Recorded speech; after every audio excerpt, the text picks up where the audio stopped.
Bubbling. తర్వాత think that everywhere, ప్రతిదీ ఆలోచించాలి.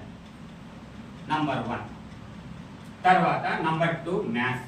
బబ్లింగ్ అయిపోయింది. 40కి 40 10 రకాల్లో ఎన్నెన్ని బొమ్మలు వస్తాయని చెప్పినాను? 4 బొమ్మలు వస్తాయి. లేదు 11 రకాలు ఇవి 3 వస్తాయి. అవి ఏమనేది నేను చెప్తా, మళ్ళీ ఒకసారి వస్తాను. ఆ బొమ్మలు ఏమొస్తాయి దాని తాట నేను తీసుకొస్తాను. ఏ రకం బొమ్మలు వస్తాయి, 10 రకాల్లో ఏ విధంగా ఉంటాయి అనేది మీకు ఒకరోజు మళ్ళీ వచ్చి చెప్పిపోతాను. తర్వాత మ్యాథ్స్. మ్యాథ్స్ వచ్చేసి ఫస్ట్ ముఖ విలువలు ఇస్తాడు, తర్వాత ప్లేస్ వాల్యూస్ ఇస్తాడు, తర్వాత పర్సంటేజ్ శాతాల్లో ఒక లెక్కిస్తాడు, భిన్నంలో ఒక లెక్కిస్తాడు. ఏ భిన్నము? ఒక పీపా నింపుటకు 1/2 వంతు, 3/4 వంతు, 2/6 వంతు పీపాలు నింపితే ఎంత టైంలో ఆ పీపా ఒక పీపా అంటే ఒక ట్యాంక్ నింపుతాము. అలాంటి లెక్కలు కొన్ని ఉన్నాయి.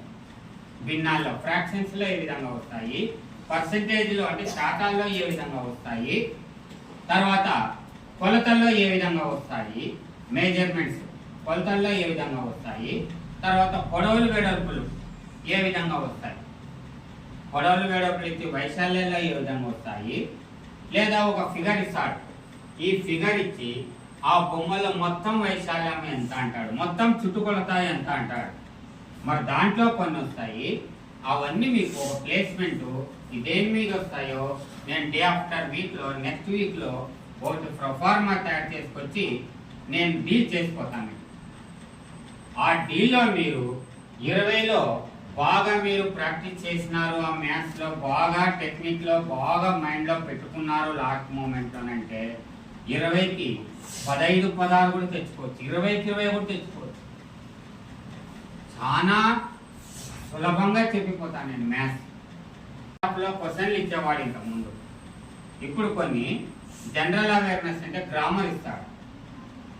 దానికి పర్యాయ పదాలు చెప్పండి, అర్థం చెప్పండి, వ్యతిరేక పదం ఏమి, దానికి ఉత్పత్తి అర్థం చెప్పండి, లేకుంటే ఆ సమాసం క్రియాపదం ఏమి, అది నామవాచకంలో ఉందా ఏముంది అనేది కొన్ని కొత్తగా ఇచ్చినాడు. ఆ ప్యాసేజ్ ఒకటి రాసి మీకు మీ చేతికి ఇస్తాడు. సార్కి ఒక పేపర్ రాసి ఇస్తా, మీకు జిరాక్స్ చేసి ఇస్తాడు. దాంట్లో ఆ మోడల్లో మీరు బాగా ప్రిపేర్ అయినారంటే ఏ విధం వచ్చిందంటే కూడా ఆ విధంలో మీరు ప్రిపేర్ అయిపోతారు.